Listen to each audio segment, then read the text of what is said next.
रऊफ खुलासा साहब, आपको लगता है नए अगर चेहरे या नई वजारतें अगर किसी को दे दी जाती हैं, कोई नए नौजवान आ भी जाते हैं, तो कुछ तब्दीली कर पाएंगे? क्योंकि इस वक्त जो हुकूमत के बारे में अमूमी राय तो यही है कि हुकूमत को बयानिया नहीं बना पाई। फिर क्या इस्टेब्लिशमेंट चाहती है कि नए चेहरे लाए जाएं?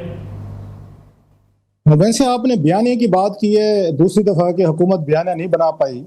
मैं एक क्लिप देख रहा था आपके हम सब के दोस्त मंसूर अली खान साहब के प्रोग्राम का, जिसमें आप भी शामिल थे।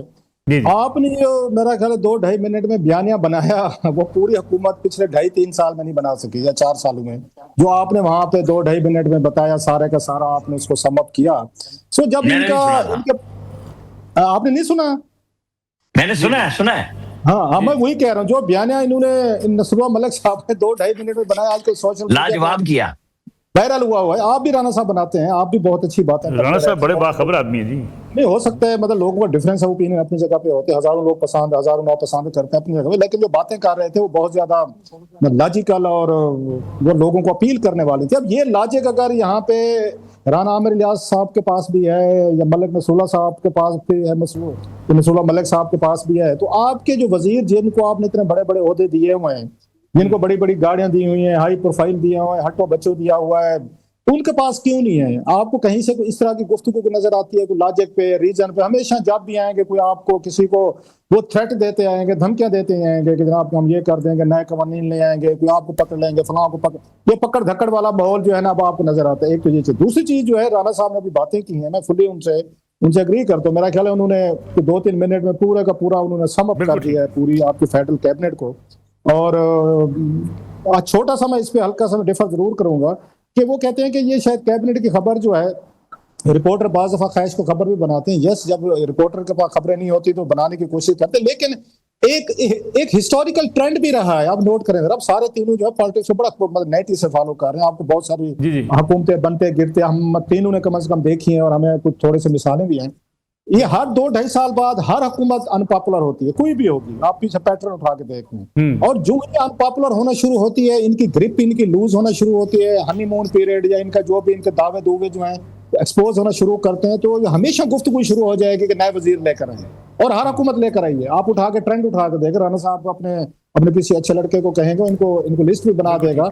उसकी वजह क्या होती है कि जो आपके 2-2.5 साल पहले वाले गुजरा है, एक्सपोज हो चुके हैं, किसी भी स्कैंडल आ गया, कोई परफॉर्म नहीं कर सका, किसी की वजारत डूब गई, वटेवर। आप जब नए चेहरे लाते हैं तो आपको वो मिल जाता है, टाइम मिल जाता है, जरा मतलब 6 महीने साल मजीद मिल जाता है। आपके जो तनकीद आ रही है तो हुकूमत ये कह सकती है, देखा कि जो हमारे वजीर थे ये परफॉर्म नहीं कर रहे थे, हमने उनकी अकाउंटेबिलिटी कर दी। इससे मीडिया भी बड़ा खुश हो जाता है, पब्लिक भी बड़ी खुश होती है, देखा फला थे, उनको हटा दिया, उनकी जगह नए लोग आ गए।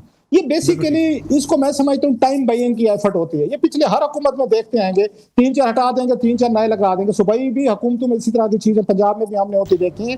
तो सेम पैटर्न पे मेरा ख्याल है, माई व्यू, आई में भी रॉन्ग, कोई इन्फॉर्मेशन नहीं, एनालिसिस है मेरा, कि चेंजेस होंगी कैबिनेट में। यकीनी तौर पर इसी तरीके से करेंगे ताकि जो अनपॉपुलर एक फेज आई हुई है इनके खिलाफ बहुत सारी चीजों पे, उसको रोका जाए, कट लगाया जाए। कट लगाने का यही तरीका है कि आपको 4-5-6 नए लोग डाल दें, 5-6 को निकाल के साइड में कर दें, ताकि आप ये तस्वीर दे सके, देखा जी शहबाज शरीफ साहब बड़े गुस्से में थे, कैबिनेट के लोगों से खुश नहीं थे, परफॉर्मेंस ठीक नहीं थी, फलां नहीं था, और उन्होंने अकाउंटेबिलिटी प्रोसेस कर दिया। हम बड़े खुश हो जाएंगे और बड़े शो होंगे। आप जरा तसल्ली रखें, आप और राना साहब, हम जो है आने वाले दिनों में हम कोई 2-2.5 हफ्ते हमारे इसी पे गुजरेंगे कि देखा फलां वजीर को हटाया गया, फलां को इन्होंने वो किया। अब दूसरी चीज यह है कि आपको कितने वजीर चाहिए इस्लामाबाद में, जो बेसिक सवाल आप हम सब करते हैं। भाई 18वीं तरमीम का आपने हमें ये कहानी बेची थी कि जनाब 18वीं तरमीम के बाद आपको यहाँ पे 8-10 महकमे चाहिए होंगे, 8-10 वजीर चाहिए होंगे। इस वक्त 50-60 हैं और मजीद बढ़ाने की कोशिश की जा रही है। सारे आपके जो महकमे हैं वो तो सूबों के पास हैं। ये 24 किलोमीटर का इस्लामाबाद है। जो काम एक डिप्टी कमिश्नर के क्लर्क ने करने हैं, हेल्थ का, एजुकेशन का, या पॉपुलेशन वेलफेयर या दीगर चीजें हैं, वो आपको फेडरल मिनिस्टर कर रहा है। उसके साथ एक आपको मिनिस्टर ऑफ स्टेट है, फिर स्पेशल एडवाइजर है, फिर पार्लियामेंट्री सेक्रेटरी है। एक वजारत पे 4-4, 5-5 बंदे आपने बिठाए हुए हैं। 50-60 लोग हैं, 40 वजारतें हैं तकरीबन, मेरा ख्याल है। जब आप ये काम करेंगे और फिर आप हमें बताएंगे कि हुकूमत परफॉर्म नहीं, मुझे ये बताएं इस्लामाबाद में हुकूमत क्या परफॉर्म करे? मतलब यहाँ पे क्या है इस्लामाबाद में? वहां से 5-6 जो बड़ी वजारतें हैं जिन्हें दुनिया के साथ डील करना है या ओवरऑल आपको कोऑर्डिनेशन करनी है। सो ये जो इस तरह की बातें हमें बताए, और ये कभी भी कोई डिलीवरेंस का मसला ही नहीं है। मैं तो आपको पता है कमेटी मीटिंग में रेगुलर जाता रहता हूँ, अभी भी अगरचे यंग लोग हैं, they are very nice, I must say, अच्छा परफॉर्म करते हैं। मसलन जैसे इन्होंने नाम लिया राना साहब ने, अली परवेज मलिक साहब, उन पे आप इख्तलाफ हो क्योंकि वो बड़ी मुश्किल वजारत है, दैट इज वेरी इंटेलिजेंट। अब वो तैयारी के साथ आते हैं, बड़ी लॉजिक रीजन के साथ बात करते हैं। ऐसे मुस्तफा महमूद को मैंने देखा है कमेटी मीटिंग में, जो नौजवान है, मेरा ख्याल है साबिक गवर्नर साहब के साहबजादे हैं, ही इज वेरी गुड। ऐसे ये जो इंजीनियर आपके गुल असगर खान है, मेरा ख्याल इसके इनके अलीम खान साहब की पार्टी है, उनको मैंने देखा है। दनियाल आपके चौधरी साहब हैं, फिर ऐसे मैंने बिलाल अजहर क्यानी को देखा है। ये वो लोग हैं जो आपको मीटिंग में नजर आते हैं, जिनकी परफॉर्मेंस हमारे सामने होती है।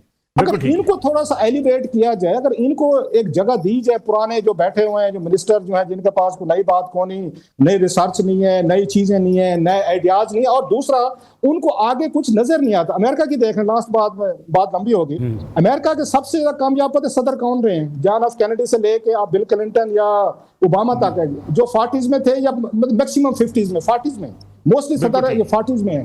आपके भुट्टो साहब भी 40s में थे।